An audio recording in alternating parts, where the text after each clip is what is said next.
하나님께서 오늘 우리에게 주시는 말씀은 마태복음 1장 12절에서 17절 말씀입니다. 예루살렘 주민이 바빌론으로 끌려간 뒤에 여고냐는 스알디엘을 낳고 스알디엘은 수룹바벨을 낳고 수룹바벨은 아비훗을 낳고 아비훗은 엘리야김을 낳고 엘리야김은 아소르를 낳고 아소르는 사독을 낳고 사독은 아킴을 낳고 아킴은 엘리웃을 낳고 엘리웃은 엘르아사를 낳고 엘르아살은 mat단을 낳고 mat단은 야곱을 낳고 야곱은 마리아의 남편 요셉을 낳았다. 마리아에게서 그리스도라고 하는 예수가 태어나셨다. 그러므로 그 모든 대수는 아브라함으로부터 다윗까지 연례되어 다윗으로부터 바빌론에 끌려갈 때까지 연례되어 바빌론으로 끌려간 때로부터 그리스도까지 연례되이다. 아멘. 하나님의 말씀입니다. 모두 자리에 앉겠습니다. 우리 좌우에 앞뒤에 계신 분들께 우리 메리 크리스마스 인사하겠습니다. 메리 크리스마스. 네, 손을 흔들면서 메리 크리스마스 이렇게 이렇게. 오늘은 우리 성탄 주일이자 소나목적교회 재창립 20주년 기념 주일입니다. 지난 20년간 하나님께서 신실하게 우리 교회를 인도해 주셨습니다. 모든 감사의 마음을 담아 하나님께 우리 감사의 박수 올려드리도록 하겠습니다. 네. 저는 오늘 예배를 준비하면서 좀 고민이 있었습니다. 성탄 주일인데 재창립을 같이 해야 되니 이걸 어떻게 담아야 되나 기도하는데 공통점이 있는 걸 발견했어요. 뭐냐면 탄생입니다. 주님께서 육신을 입고 오신 날 탄생하셨지. 그리고 교회도 다시 탄생했지. 탄생에 대한 공통점이 있음을 봤고요. 두 번째는 역사의 명암입니다. 명암. 빛과 그림자. 오늘 본문에 보면 그리스도 계보가 나와요. 그리스도의 계보는 이러하니라. 그러면서 아브라함부터 쭉 역사가 나오는데요.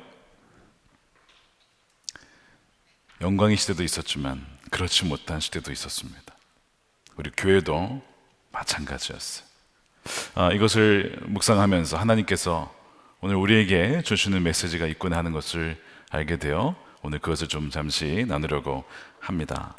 1장 1절에 그리스도의 계보는 이러하다라고 하면서 아브라함부터 시작을 합니다. 전체 계보를 세 등분할 수가 있어요. 아브라함부터 다윗까지, 그 다음에 다윗에서 다시 바벨론 포로까지, 그 다음에 바벨론 포로 이후 그리스도까지 3등분이 가능합니다. 각각 14대, 14대, 14대 이렇게 되는 거예요. 근데 이 말씀을 가만히 이렇게 묵상해 보면요, 역사가 그냥 이렇게 평탄하게 쭉 직선으로 흘러간 게 아니고요, 굴곡이 있습니다. 그러니까 아브라함 때부터 자녀 하나 없던 그에게 하나님께서 큰 민족을 이룰 거야, 이스라엘 민족을 이루시는 쫙. 그러면서 어느 때가 정점입니까? 다윗의 때에 가장 영광스러웠던 시대, 이스라엘에. 그런데 그 정점을 찍고 계속 있는 것이 아니고 솔로몬에 이어서 나라가 갈라지면서 추락을 하기 시작합니다. 그러니까 이 유다의 왕들이 다 선한 왕들이 아니었어요. 우상을 숭배하는 왕들도 포함되어 있었죠. 그러더니 정신을 못 차리더니 결국에는 어디까지 추락을 하냐면 바벨론 포로까지 완전히 굴욕과 흑암의 역사를 기록을 하게 됩니다. 그런데 그 시기가 지나고 다시 반전을 해서 포로기가 끝나고 성전을 재건하고 그리고 예수 그리스도가 오시는, 그러니까 이런 역사, 롤러코스터와 같은 그런 역사, 굴곡의 역사, 변곡점들이 있는 그런 역사를 오늘 계보를 통해서 발견을 하게 됩니다. 보통 이 역사의 명암이 있으면 여러분 어떻게 하시겠습니까? 여러분들이 만약에 본인의 역사를 기술한다 하면 잘한 점만 기술하지 않겠습니까? 여러분들이 이력서 내보신 적 있으세요? 그래서 내가 뭘 공부했고 뭘 잘하고 어떤 자격증이 있고 자기소개서를 할 때 잘한 점 위주로 쓰시죠? 자기가 이렇게 여기에 제가 실패했습니다, 여기는 제가 잘 못합니다, 이렇게 쓰시면 거의 없으실 거예요. 장단점을 물어보지 않는 이상은. 마찬가지로 역사도 사실 그런 흑역사는 별로 기억하고 싶지 않고 가리고 싶어요. 그런데 그리스도의 계보를 가만히 읽어보면 희한하게도 이 계보에는 있어서는 안 될 것만 같고 꼭 지우고 싶은 이름들이 포함이 되어 있습니다. 가령 므낫세라고 하는 왕이 있는데 이 므낫세는 오랜 기간 동안 하나님 떠나 정말 우상을 숭배했던 악한 왕입니다. 이사야를 톱으로 켜서 죽인 게 므낫세라고 알려질 만큼 그런 악한 왕도 그리스도의 계보에 올라와 있습니다. 지워지지 않았어요. 또한 그 중에 우리가 주목할 인물이 여고냐, 여러분 잘 모르시죠? 여고냐라고 하는 인물인데 다른 이름으로는 여호야긴으로 알려진 인물이 11절에 나옵니다.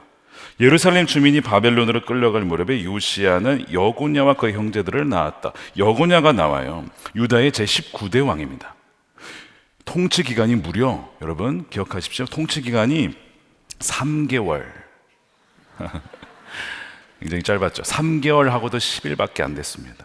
왜 이렇게 짧은 통치를 했느냐? 하나님이 그를 심판하셨어요. 그가 우상을 숭배하고 바알과 아세라 신상, 게다가 일월 성신, 해와 달과 별들을 숭배하는, 거기에 더한 우상 숭배자죠. 그러니까 하나님께서 심판하셨는데 어떻게 하셨냐면 이 바벨론 침공을 허락하게 하시고 예루살렘이 함락당하게 하십니다. 그것만이 아니라 그 여고냐 왕과 그 주변에 있었던 리더십들과 정치인들이 함께 사로잡아 바벨론으로 끌려가게 됩니다. 그런 치욕을 겪게 돼요. 그런데 그 여고냐가 오늘 본문에 2번이나 나와요. 이름이 이상하죠. 우리 같았으면 당장 뺐을 이름, 근데 성경에는 그 이름을 그대로 기록하고 있습니다. 어두운 역사를 감추고 싶은 것은 우리 본교의 역사도 마찬가지입니다. 새로 오신 분들이 가끔 묻습니다. 재창립 20주년 예배로 드린다고 하는데 그러면 창립은 언제입니까? 모르신 분들이 많으실 거예요. 창립은 1984년 7월 1일 총 8명의 성도로 시작이 되었습니다. 그러니까 올해 창립으로 따지면 39주년, 내년이 40주년이 되는 해가 되죠. 그런데 왜 재창립 20주년을 앞세우느냐? 선한목자교회라고 하는 이름을 쓴 것이 그때부터예요. 20년 전부터. 그것이 첫 번째 이유고, 두 번째는 이 교회도 역시 아픈 역사가 있기 때문에, 드러내기 쉽지 않은 역사가 있기 때문에 그렇습니다. 39년 전에 원래 교회 이름이 믿음의 집이었습니다. 길동이라고 하는 성내동, 그곳에서 시작이 되었어요. 많은 분들이 모여들었습니다. 개척한 지 6년 만에 성령의 역사와 함께 금세 부흥이 되었어요. 다 모일 수가 없으니까 대치동으로 이사를 갑니다. 1990년 8월에 숙명여고 강당을 빌려서 예배를 드려요. 강당은 얼마나 큽니까? 근데 그것도 금세 찼어요. 하나님의 역사죠. 그래서 교회를 건축해야겠다. 어디에 짓지? 어디에 지었을까요? 복이 있는 우물, 복우물, 어디예요? 복정동, 바로 이곳에 터를 잡고 1994년에 7월 30일 민족성전, 하나님께서 민족성전을 짓게 하신다라는 기치를 걸고 기공 예배를 드린 것이죠. 근데 그때부터 본격적으로 건축 헌금이 들어가게 된 거예요. 그런데 그 건축이 잘 되다가 1995년경 좀 지나면서 중단이 됩니다. 완공을 못해요. 그렇게 9년, 10년 가까이 멈춘 상태로 진행이 됩니다. 재정 위기가 찾아왔고요. 리더십의 위기가 찾아와서 담임 목사가 없는 기간 수개월을 보내야 했습니다. 많은 갈등과 아픔과 그 어두웠던 역사의 그 터널을 지나가게 돼요. 그러다가 2003년 11월 16일에 무슨 일이 벌어진지 아십니까? 유기성 원로 목사님이 담임 목사로 부임을 하시게 됐습니다. 그리고 그 다음 달 2003년 12월 28일에 6층에서, 그때 본당은 완공이 안 됐습니다. 6층 글로리 홀에서 재창립 예배를 드리게 된 거예요. 저도 그때 갓 이제 들어온 사역자였기 때문에 함께 6층에서 예배를 드렸던 그때가 지금도 생생하게 기억이 납니다. 우리 교회도 부흥하고 참 귀하게 쓰임받았던 때가 있었고, 한없이 추락하며 정말 이제는 끝이구나 싶었던 때도 있었고, 재창립 이후에 다시 하나님께서 은혜를 주셔 쫙 올라가는 그러니까 이스라엘 역사와 상당히 비슷한 그런 역사를 우리 교회도 그렇게 보내왔습니다. 사실 감추고 싶었던 역사였기에 창립이란 말을 못 쓰고 재창립 20주년 이렇게 불러왔는데 오늘 그를 함께 이 말씀을 통해서 드러내고 하나님의 크신 뜻을 함께 우리가 묵상해야겠다라는 마음에 같이 그 부분을 나누고 있는 것입니다. 오늘 본문에 보면 하나님은 성경의 그리스도의 계보에 이 흑역사를 그대로 기록하게 하셨어요. 왜냐? 묻다 보니까 우리 인간은 참 하나님께 신실하지 못하지만 하나님은 신실하시다. 죄에 반복해서 넘어지고 실패하는 인간이지만 하나님은 항상 오르시고 하나님은 그런 죄인을 버리지 아니하시고 그 죄인을 회복시키셔서 하나님의 나라가 하늘에서 이루어진 것처럼 이 땅에서도 이루어질 수 있도록 그 어떤 그것을 막을 수 없다라는 것을 보여주기 위해서 오늘 이것을 다 그대로 기록하신 것이죠. 하나님께서는 사람을 쓰십니다. 그러나 사람은 연약하기 때문에 넘어져요. 그 하나님 나라를 완성하신 분은 바로 하나님이시고 하나님이 약속하셨기 때문에 그 약속을 반드시 이루시는 분, 성취하시는 분이라는 것이죠. 오늘 11절에 보면 예루살렘 주민이 바벨론으로 끌려갈 무렵에 여호시아가 금방 죽습니다. 전쟁에서 죽기 전에 여고냐와 그의 형제들은 나왔다는 거예요. 그리고 12절에 보면 여고냐는 이제 왕에서 폐위가 되고 바벨론으로 끌려가게 되죠. 굴욕적인 역사입니다. 많은 사람들이 생각하기에 이제는 이스라엘은 끝났다, 이제는 그 하나님의 약속도 취소가 되었다라고 생각을 했을 겁니다. 그런데 오늘 말씀을 보면 그리스도의 계보가 여고냐로 끝납니까? 여고냐로 이제 끝이야, 아예 취소해, 내가 했던 말 취소해 라고 하지 않고 많은 사람들이 다 이제는 희망이 없다, 망했다, 끝이구나 할 그때에도 여전히 하나님은 하나님의 약속을 이루고 계셨고 하나님은 여전히 보이지 않는 곳에서 일하고 계셨다는 것을 보여줘요. 아니 오늘 본문에 어디에 그게 있나요? 12절에 나와 있습니다. 예루살렘 주민이 바벨론으로 끌려간 뒤에 이제 끝난 거 아닙니까 다? 여고냐는 스알디엘을 낳고 스알디엘은 수룹바벨을 낳고, 아니 이게 무슨 하나님의 역사입니까? 요즘엔 자녀 낳는 것도 큰 역사인 거 아시죠 여러분? 너무 우리가 나라가 지금 저출생 위기입니다. 국가 전망이 지금 걸려 있어요. 낳는 건 굉장히 역사인데 여기에 무슨 여고냐가 자녀를 낳은 게 뭐 하나님의 큰 역사입니까? 이런 생각이 들 수 있어요. 근데 하나님의 역사예요. 왜냐? 이 바벨론 감옥에 이 여고냐가 갇혀서 37년을 복역을 합니다. 근데 갑자기 그 감옥에서 풀려나요.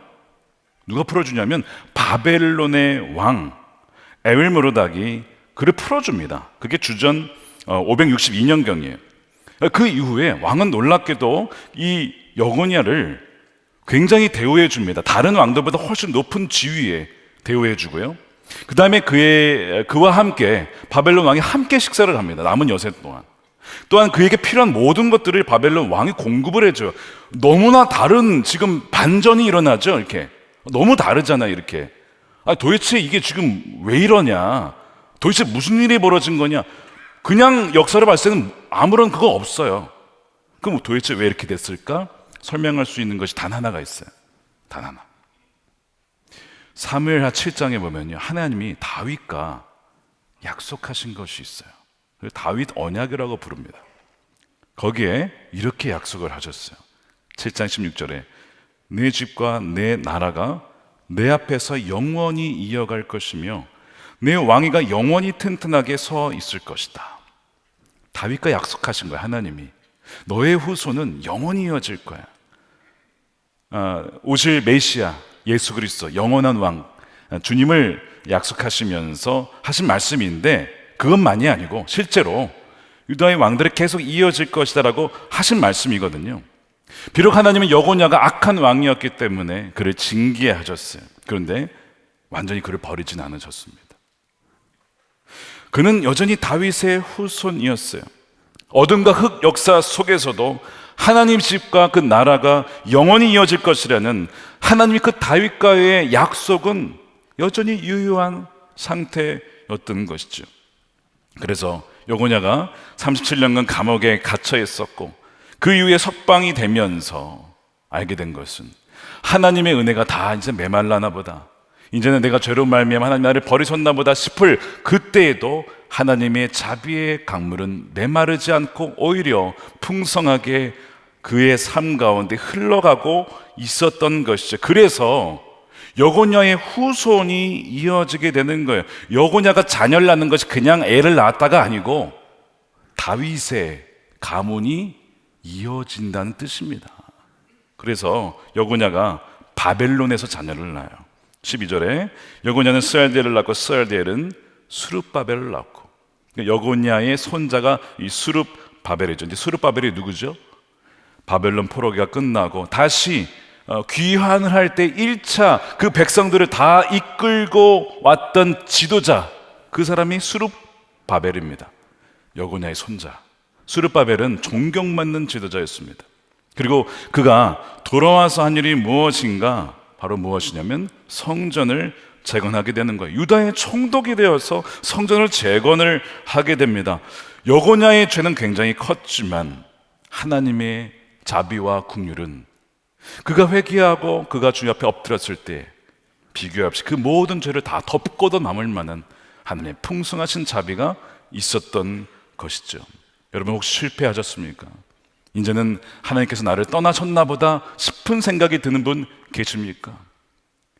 여러분의 죄를 고백하고 주님 앞에 나아갈 때 하나님은 우리를 버리지 아니하시고 우리의 삶을 회복시키시는 분이십니다. 제가 생각나는 구절이 하나 있었어요. 로마서 5장 15절 말씀인데 우리 함께 읽어보겠습니다.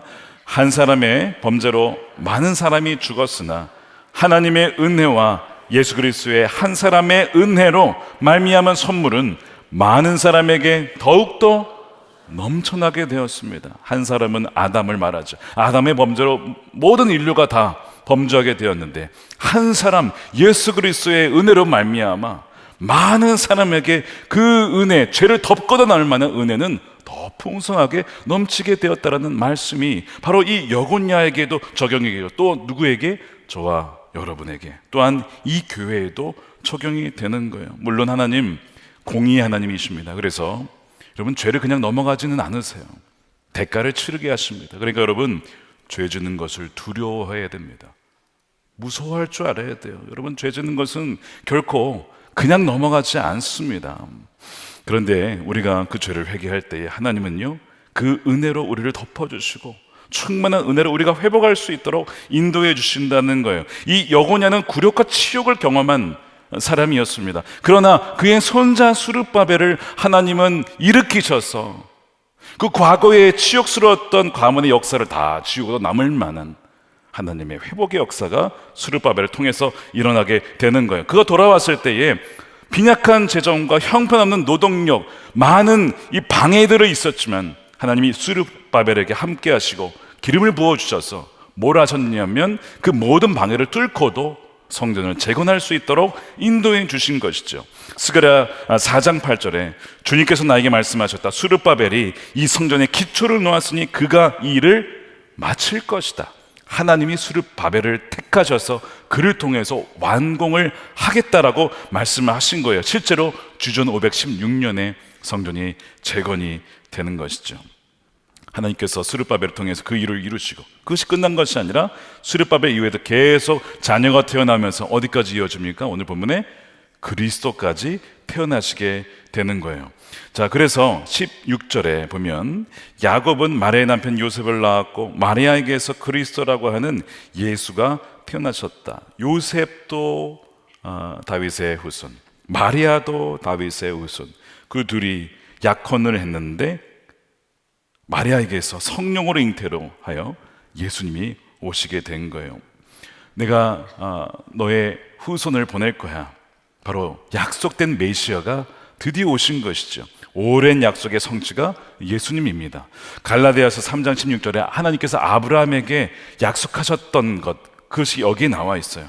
하나님께서 아브라함과 그 후손에게 약속을 말씀하실 때 마치 여러 사람을 가리키는 것처럼 후손들에게 라고 복수로 말씀하시지 않고 단 한 사람을 가리키는 뜻으로 너의 후손에게 라고 말씀하셨습니다. 그 한 사람은 곧 그리스도이십니다. 아브라함에게 약속하셨던 그 한 사람이 단지 이삭이 아니고 누구예요? 그리스도를 줄 것이다라고 약속하셨는데 그 오랜 기간이 지나고 드디어 그 약속의 성취이신 예수님이 오셨어요. 그렇기 때문에 누구든지 그를 믿는 자마다 어떻게 해요? 멸망치 않고 하나님과의 친밀한 사귐을 통해서 구원을 얻는 그 은혜를 누리게 된다는 겁니다. 여러분, 이 마태복음 1장에 보면 엮이는 가정들이 많고 깨어진 사람들 많고 병든 사람들이 참 많이 있습니다. 말씀드린 대로 므낫세와 여고녀와 같은 이들도 들어가 있어요. 왜 이렇게 명단에 이런 아픈 사람들이 참 많은가? 뭘 보여주냐면 사람으로서는 아무런 소망이 없다. 우린 모두가 아픈 사람이고 병든 사람이다 라는 것을 보여주죠. 그래서 이것이 우리를 굉장히 겸손케 합니다. 여러분, 이 족보를 묵상해 보면요, 야, 이런 놈도 있네 라고 하십니까? 아니면 야, 나와 비슷한 사람이 여기 있네, 나도 창녀 라합과 같은 자고 나도 므낫세와 같이 참 악한 자인데 하나님이 나를 긍휼히 여겨주셔서 하나님의 자녀로 삼으시고 하나님 나라의 그 명단에 나를 그 생명책에 넣어주셨네, 하나님 은혜에 너무 감사합니다. 그렇게 하십니까? 이렇게 많은 죄인들의 목록과 함께 뒤에 이렇게 우리가 읽지 않았지만 이렇게 나오죠. 마리아가 아들을 낳을 것인데 너는 그 이름을 예수라고 하여라. 그가 자기 백성을 그들의 죄에서 구원하실 것이다. 수많은 죄성을 가진 사람들이 쭉 나온 다음에 우리로는 안 되는데 그래서 외부로부터 구원자가 와야만 했어. 바로 그가 하나님의 아들 예수님이야. 여호수아라고 하는 이름의 헬라어 표현이 예수죠. 그들의 죄에서 구원하실 수 있는 유일한 분, 그 얘기는 하나님이 우리를 포기하지 않으셨다. 우리가 범죄하였어도, 우리는 하나님께 신실하지 않았어도, 우리는 하나님께 신실하지 못하여 바람을 폈어도 하나님은 우리를 버리지 아니하시고 그의 아들을 보내주셔서 우리를 살리시기 위해서 그 아들을 십자가에서 죽게 하시려고 보내시는 그 아버지의 사랑을 오늘 이 말씀을 통해서 우리가 발견해야 된다는 것입니다. 그렇다면 사실 그 예수 그리스도를 우리가 믿고 왕으로 모신다면 구원받지 못할 사람이 없고 회복받지 못할 인생이 없고 회복받지 못할 가정이 없고 회복되지 못할 교회와 공동체는 없다는 것이죠. 저는 그리스도의 계보의 역사를 묵상하고 함께 우리 교회의 역사를 함께 보게 되었습니다. 성전 건축이 중단되었고 수백억의 빚이 있었습니다. 이곳은 시커먼 카타콤과 같은 그런 어두운 동굴과 같은 곳이었어요. 추웠습니다. 어두웠습니다. 하나님의 임재가 느껴지지 않았던 바로 그런 곳이었어요. 그래서 많은 사람들이 하나님이 떠나갔다, 여기는 소망이 없어, 많은 사람들이 교회를 떠나갔어요. 근데 하나님은 이 교회를 버리지 않으셨어요. 하나님이 안 계신 것만 같은 그런 상황 속에서도 하나님 함께 하셨고 하나님은 떠나지 않으셨고, 왜 그랬을까? 돌아보니까 이 차가운 시멘트 바닥에 엎드려 눈물로 기도하며 울부짖으며 하나님의 긍휼과 자비를 구하였던 남아있던 이들의 눈물의 기도, 금식의 기도, 절박한 기도에 하나님이 귀를 기울이셨기 때문이죠. 하나님은 어떤 분이시라고요? 공의로운 분이시지만 자비가 풍성하셔서 주님 앞에 엎드려 매달릴 때에 우리를 품어주시는 분이세요. 그래서 그분의 그 임재가 회복이 되면서 이 교회가 다시 살아나게 되는 거예요. 그 응답으로서 하나님께서 보내주신 분이 유기성 원로 목사님이시죠. 목사님 통해서 수르바벨과 같이 교회가 다시 재건이 되어지고 성전 건축을 하고, 더 중요한 게 뭡니까? 건물이 아니죠. 예수님 한 분이면 충분한 사람, 나는 죽고 예수로 사는 사람, 늘 예수님과 동행하는 사람들, 바로 여러분들이 성전입니다. 하나님께서 그 성전을 건축하게 하시고 이루게 하신 것이 가장 놀라운 응답인 것입니다. 이 성남 지방 지난번에 연합성회로 강사로 오셨던 김상현 목사님께서 오셔서 교제를 하다가 식사를 하다가 그런 간증을 해 주셨어요. 원로 목사님과 동기신데 2003년 12월에 목사님이 이제 부임하시니까 이제 동기들 다 와가지고 이곳에 딱 내려오셨답니다. 다들 아무런 말을 못한 거예요. 이거는 사람이 못한다.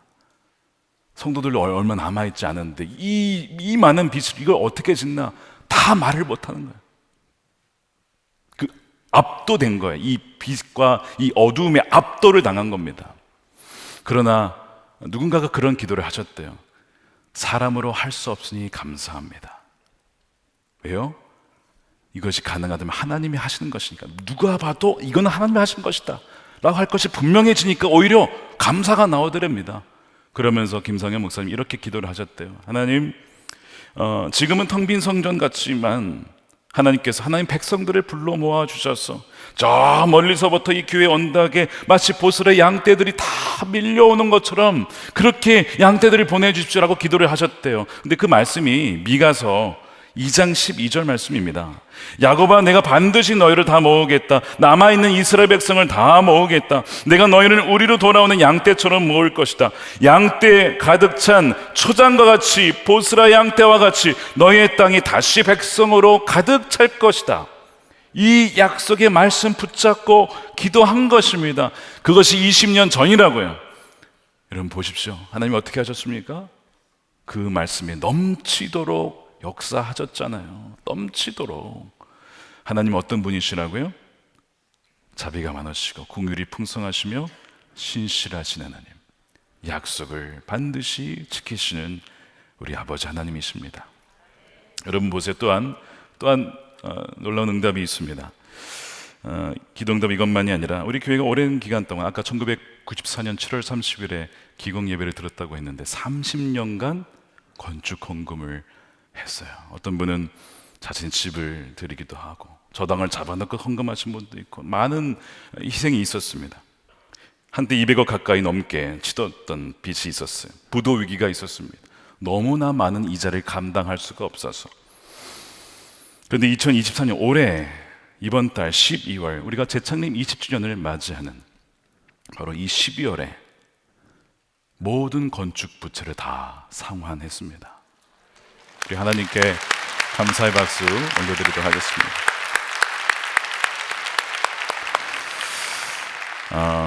잠언 22장 7절에 빚지면 빚쟁이의 종이 된다고 했는데 부채의 노예에서 하나님께서 자유하게 하셨고, 아까 이상부의 올로 목사님 오셨는데요, 그런 농담을 하셨어요. 자기는 20년 동안 갚으려고 해도 못 갚았는데 1년 만에 다 갚으셨다고.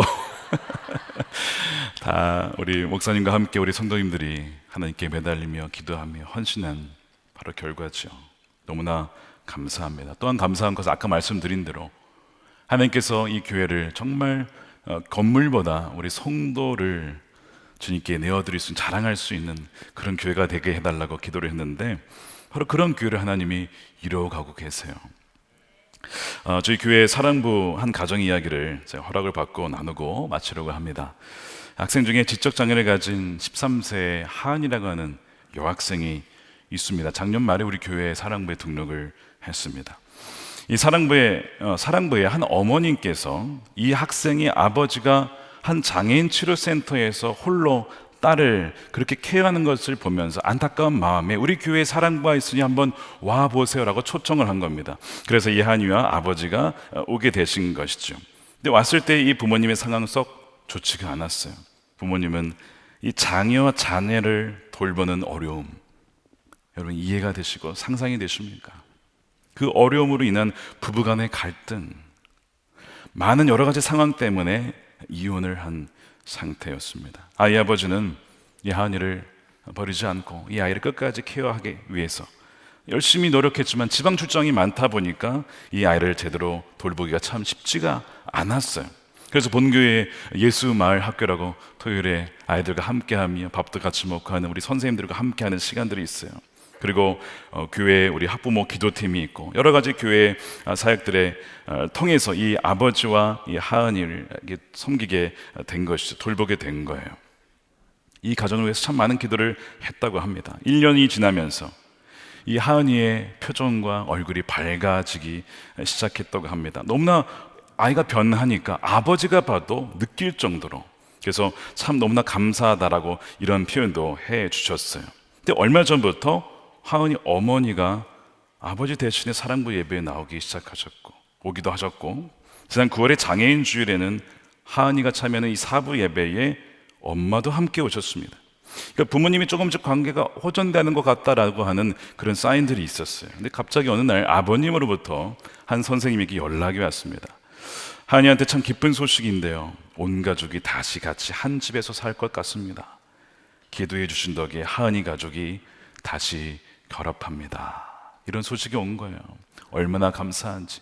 그 가정을 위해서 기도했던 많은 선생님들이 기뻐하며 크리스마스의 기적, 크리스마스의 은혜, 크리스마스의 선물이 이 가정에게, 우리에게 모두에게 하나님 보내주셨구나, 그렇게 기뻐했습니다. 사랑부 교사로 섬기신 많은 분들이 도와주셨고 기도해 주셨기 때문인데, 또한 우리 고등학생인데 교사로 섬기는 한 선생님께서 이 하은이 수색을 저에게 전해주시면서 이런 이야기를 해주셨습니다. 사랑부 교사로 섬기는 일이 정말 보람이 있습니다. 교회가 얼마나 중요한지를 알게 됐어요. 처음에 만난 하은이는 잘 웃지도 않고 우울해했습니다. 그런데 지금은 너무 잘 웃고 언니 하면서 달려와서 안기면 그렇게 예쁘고 기쁘고 보람이 돼요. 하은이의 깨진 그 가정의 소식을 듣고 너무나 마음이 아팠고 그래서 많이 기도했어요. 그런데 이번에 다시 그 가정에 재결합한다는 것을 보면서 교회가 얼마나 중요한지, 교회 공동체가 깨어진 가정도 하나 되게 할 수 있다는 것이 얼마나 중요한 것인지를 깨닫게 되어 너무나 감사합니다. 그 선생님의 고백을 듣고 제가 얼마나 감사한지, 하나님 감사합니다. 그런 공동체 주셔서 감사하고 그렇게 그 가정을 마음 다해 사랑으로 섬기는 정말 건물보다 더 자랑할 만한 우리 성도님들 주셔서 감사합니다. 무엇보다 예수님 한 분이면 충분하고 예수님과 동행하는 바로 그분들, 우리와 늘 함께 하시는 예수님을 인하여서 감사합니다. 이런 고백을 드린 지난 한 주였습니다.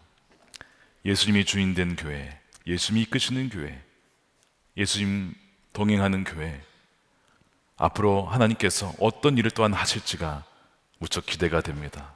지금까지 하나님께서 20년간 재창림 이후에 신실하게 인도해 주는데, 바로 하나님께서는 그 구원의 역사, 회복의 역사를 앞으로도 계속 이루실 것입니다. 예수님과 항상 동행하며 닮아가는 교회, 다음 세대와 이웃과 또한 불신자와 북한과 우리 열방을 주님께로 인도하는 교회, 그런 교회가 될 것입니다. 말씀을 마무리하면서 우리 고백을 하나님께 드리기를 원하는데요, 제가 질문을 5개 드릴 텐데 답은 단 하나입니다. 답은 예수 그리스도. 이게 답을 다 알려드렸어요. 제가 다른 얘기하지 마세요. 자, 제가 질문할 테니까 한번 크게 답을 외쳐보시길 바랍니다. 완전한 하나님이시자 완전한 인간으로서 우리를 구원하시기 위해 이 땅에 오신 분은 누구십니까? 이 교회를 처음 세우시고 재창립하여 선한 목자교회의 기초가 되시며 머리가 되시고 전부가 되시는 그분은 누구십니까? 다음 세대와 한국교회와 불신자와 북한과 열방을 주께로 인도할 그분은 누구십니까? 임마누엘, 지금도 우리와 함께 하시고 앞으로도 영원히 우리와 함께 하실 그분은 누구십니까?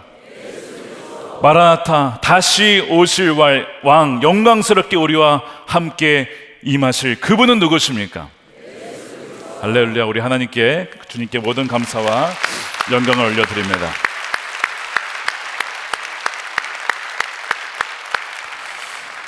우리 이 시간 함께 기도하겠습니다. 우리 2가지 감사 기도와 함께 간구했으면 좋겠는데, 하나는 하나님 독생자 아들 예수 그리스도 보내주셔서 감사합니다. 가장 고귀한 선물 예수 그리스도. 2번째로 감사할 것은 선한 목자교회 세워주시고 또 20년 전에 재창립하여 주셔서 예수님이면 충분하고 나는 죽고 예수로 살아가는 교회, 그러한 성도들 세워주셔서 너무나 감사합니다. 마지막 간구할 때 지금까지도 신실하게 역사해 주셨는데 앞으로 10년, 20년, 30년, 아니 주님이 다시 오시는 그날까지 이 교회가 오직 주님께만 기쁨이 되고 영광이 되는 교회가 되게 하여 주시옵소서. 우리 함께 통성으로 기도하도록 하겠습니다. 하나님 아버지 감사합니다. 주의 크신 은혜로 주님을 찬양하며 아버지는 주님을 찬양하며 모든 감사 영광을 주님께 올려드립니다. 하나님 아버지 다 주님이 하셨습니다. 하나님이 가졌습니다. 오 주님 그 영광을 받아 주시옵소서. 하나님을 이루어 주시옵소서. 지금까지 아버지 하나님 선하게 이끌어 주셨습니다. 우리의 약함과 실패와 신실하지 못함에도 불구하고 떠나지 아니하시고 우리와 영원히 함께 하시며 우리를 구원하기 위해 모든 약속의 성취로 예수를 보내주시며 감사하며 앞으로도 우리와 동행하실 주님 감사하며 기대하며 나아가오니 역사하여 주시옵소서. 아버지 하나님의 크신 은혜에 감사합니다. 주님, 우리는 너무나 연약하고 실패하고 신실하지 못함에도 불구하고 우리를 버리지 아니하시고 포기하지 아니하시고 요고냐에게 함께하여 주셔서 그의 손자를 통하여서 또한 재건케 하시는 놀라운 구원의 회복의 은혜를 허락해 주신 하나님, 우리에게도 놀라운 그 은혜를 주심에 감사를 드립니다. 예수 그리스도 하나님의 전부, 하나님의 가장 고귀한 선물을 우리에게 보내주심에 감사드리며 오직 예수님으로 충분하고 나는 죽고 예수로 살아가는 귀한 성도들이 되어가게 하여 주시옵소서. 20년 전에 재창립하게 하신 하나님, 선한 목자기를 통하여서 진정 선한 목자 되신 주님만 따라가게 하는 귀한 성도들을 세우게 하심에 감사를 드리며 모든 빚도 하나님 다 갚을 수 있는 은혜에 주심에 감사를 드립니다. 이제는 더더욱 다음 세대를 살리며 또 하는 열방을 섬기는 일에 더욱더 헌신하며 주와 함께 달려나갈 수 있는 이 교회가 되게 하여 주시옵시고, 지금까지도 인도해 주셨지만 앞으로의 20년 30년 주님 오시는 그날까지 신실하게 주님과 함께 동행하며 닮아가는 선교적 공동체가 될 수 있도록 하나님의 크신 은혜를 더하여 주시옵소서. 이 시간 11조로 감사헌금으로 또한 구제헌금 주님께 올려드리며 우리의 삶을 주님께 바치오니 주의 기쁘신 뜻을 위하여 우리의 삶을 마음껏 영광스럽게 주여 사용하여 주시옵소서. 하나님, 성탄의 기쁨과 사랑과 소망과 평강이 전쟁 지역에 팔레스틴과 또 러시아, 우크라이나 지역에도 임하게 하여 주셔서 다시 오실 주님, 다시 우리 모두가 다 주님을 맞이할 수 있도록 하나님 역사하여 주시옵소서. 감사함이 우리 구주 예수님의 이름으로 기도드립니다. 아멘. 우리 재창립 기념 20주년 기념 영상을 함께 보시도록 하겠습니다.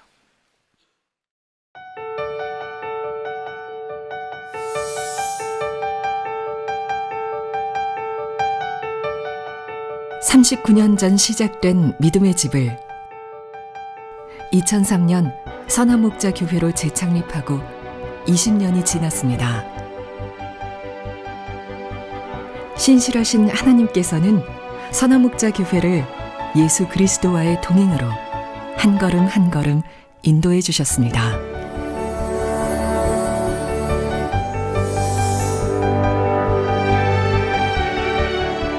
(30대) 후반 예수님의 사람 제자 훈련과 예수님과 동행하는 훈련을 받으며 주님과 함께 출근하고 결정하기 전 예수님께 묻고 예수님의 마음으로 가족들을 대하게 되었습니다. 선한목자 교회를 만나 제 삶이 완전히 새롭게 바뀌었습니다. 선한목자 교회는 건축 과정을 통해 나는 죽고 예수로 살며 예수님과 동행하는 여정을 분명하게 경험할 수 있었습니다. 하나님이 기뻐하는 일을 하는 교회와 성도는 반드시 하나님이 역사를 하게 되어 있습니다.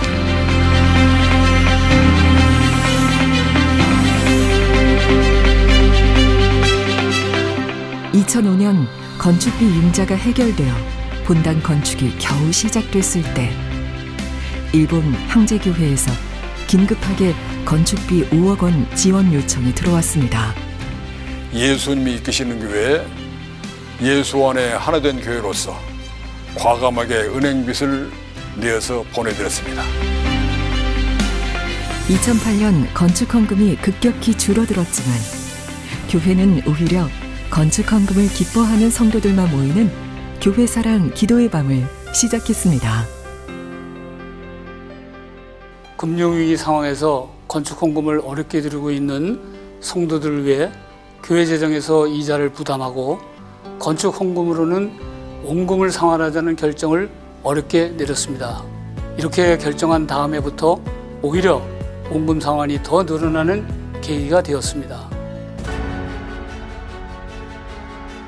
커다란 예배당에 아직 빈자리가 많던 시기, 주님은 이웃의 어려운 교회들을 돌아보라고 하셨습니다. 교회 학교 교육 공간이 절실했지만 교회는 먼저 탈북 청소년 대안학교인 하늘꿈학교를 위한 부지 기증과 건축을 결정했습니다. 다음 세대를 위해 한 마음으로 지금의 비전센터를 건축하기로 결정했습니다. 건축 부채가 아직 많이 남아있는데도 성도들의 기도와 헌금이 이어졌고 헌물도 드려졌습니다.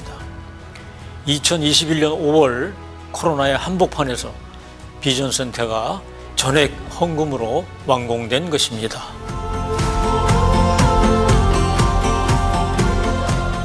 예전 예배실보다 더 깔끔해져서 좋은 것 같아요. 부모님 기다릴 때 책 읽는 방에서 책 읽으면 시간도 잘 가고 재밌어서 좋아요.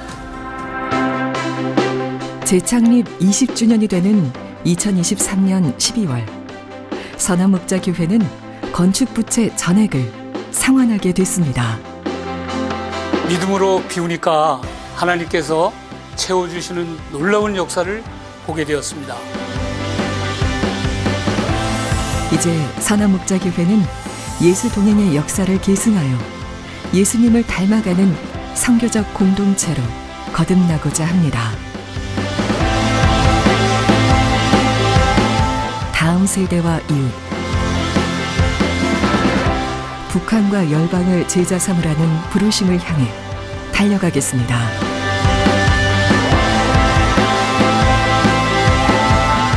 세대와 세대를 이어 한 사람 한 사람을 예수님과 동행하는 예수님을 닮은 제자로 세워가겠습니다.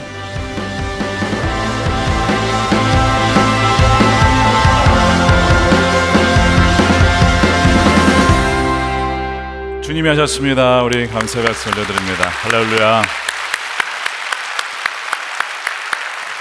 감사합니다. 네, 이 시간 우리 유기성 원로 목사님 나오셔서 우리 축사 및 격려사 겸해서 해주실 때 우리 박수로 환영해 주시기 바랍니다. 감사합니다. 너무너무 기쁘고 감사하고 여러분들에게도 특별히 감사의 마음을 전하고 싶습니다.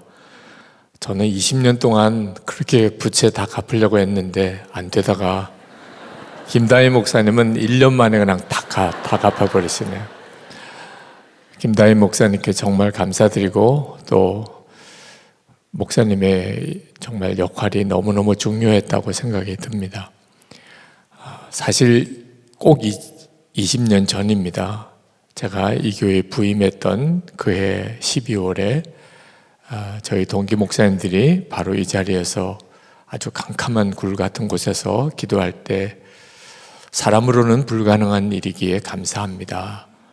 하나님이 살아계시면 예배당이 건축이 될 거고 성도들이 가득 차게 되지 않겠는가, 그런 마음으로 기도해 주신 목사님 그대로 오늘 모든 건축비 상환이 다 이루어지고 예배당이 가득 차서 예배를 드리고 있습니다.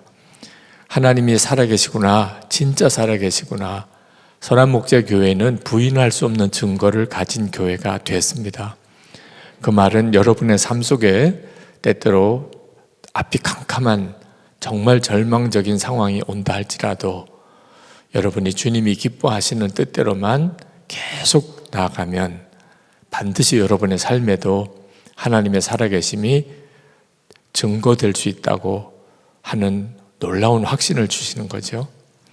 2006년 예배당 공사가 끝나고 추수감사 주일이 왔습니다. 예배당 공사가 조금 늦어져서 12월까지 계속 가야만 끝나게 되는데 추수감사 주일이 왔을 때 솔직히 교인들에게 추수감사 주일을 지키자고 하기가 담임 목사로서 너무 미안했습니다. 왜냐하면 그때는 아마 지금은 잘 여러분이 실감나지 않겠지만 성도들이 자신의 모든 것을 다 들여서 이 예배당 공사를 마무리하는 일을 위해 진력하고 있었던 때입니다. 이제 그 마지막 순간, 근데 추수감사주일이 왔어요. 추수감사주일은 하나님 앞에 1년의 감사헌금을 주께 봉헌해 드리는 날이기도 하잖아요. 건축헌금을 위해서 그렇게까지 다 했는데 이제 또 추수감사헌금 하자고 하기가 담임 목사로서 너무 미안하더라고요. 근데 그때 하나님께서 제 마음에 너도 고생은 많이 했는데 잊어버린 것 혹시 없느냐. 그때 정신이 번쩍 났습니다. 현실은 너무 어렵고 앞날도 캄캄하지만 돌아보았어요.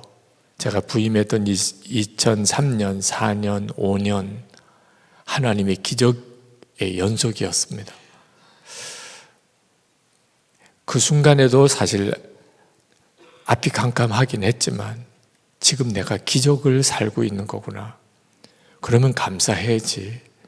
그래서 성도들에게 우리 영원히 잊을 수 없는 그런 추수감사주의를 하나님이 지키게 하신 것 같다고 그렇게 설교하고, 정말 잊을 수 없는 추수감사주일이에요. 2006년 추수감사주일.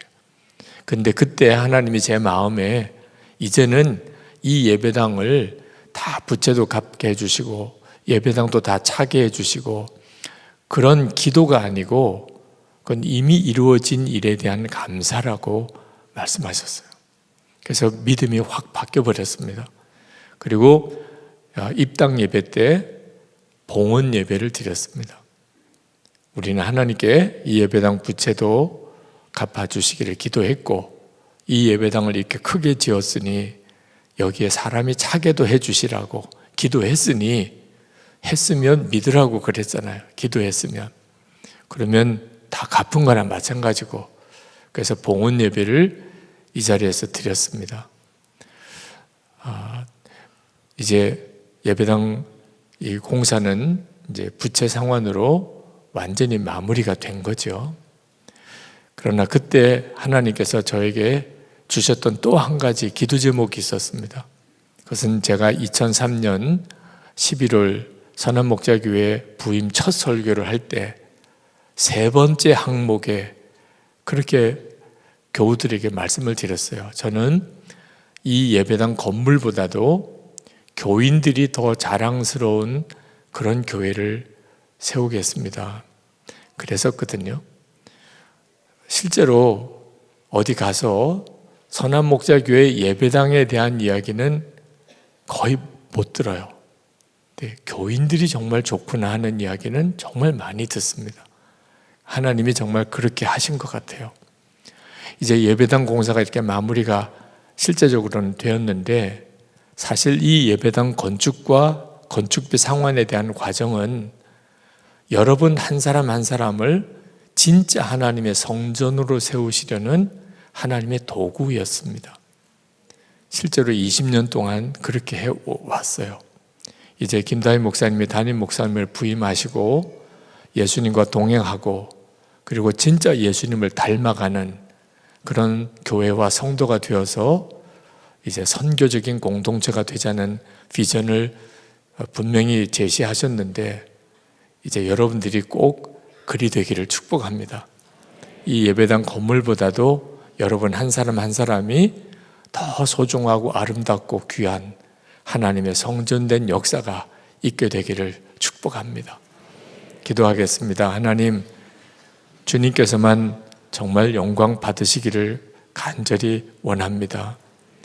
저희들이 믿음으로 반응한다고는 했지만 하나님, 이와 같은 날이 정말 오게 될 줄은 그때 그 순간에는 감히 확신을 갖지도 못했던 순간이 많았습니다. 오직 주님이 기뻐하실 일, 주님이 영광 받으실 일만 찾아서 한 걸음씩 나아가다가 하나님, 오늘 이 자리에 건축비 부채가 완전히 상환되는 날, 이 감격스러운 예배를 주신 것 감사합니다. 김다희 목사님 중심으로 다시 한번 온 교회가 이제는 주님과 동행하며 정말 예수님 닮은 교회와 성도 되기를, 그리고 북한과 열방을 붓는 선교 공동체가 되기를 주님 비전을 주셨으니 주님 그리 하시옵소서.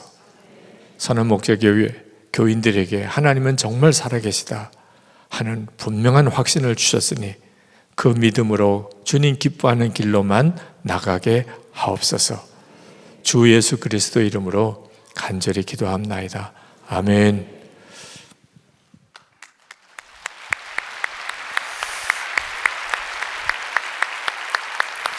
우리 다 같이 일어나셔서 우리 봉헌 찬양, 우리 교회여 일어나라 찬양하신 후에 우리 원로 목사님 나오셔서 축도하심으로 예배 마치도록 하겠습니다.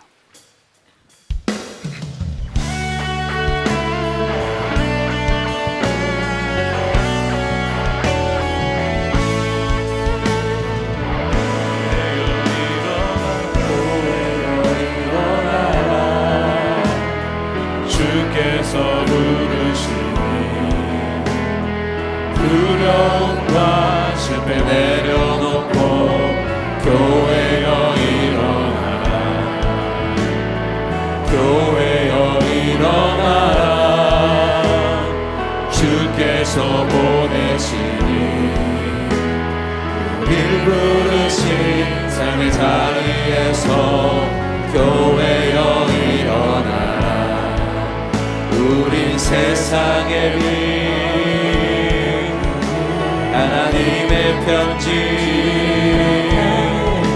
주의 교회를 통해 세상이 주를 보니 손 들고 찬양합니다. 일어나라 일어나라 아버지 사랑으로 아버지 능력으로 서로 하나 되어 그 빛을 비추라. 노래하라 아버지의 사랑을, 아버지의 크심을 이 삶의 노래로 주님을 나타내.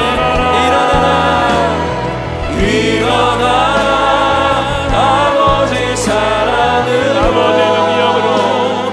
아버지 능력으로 서로 하나 되어 그 빛을 비추라. 노래하라 아버지의 사랑을, 아버지의 크심을 이 삶의 노래로 주님을 나타내라.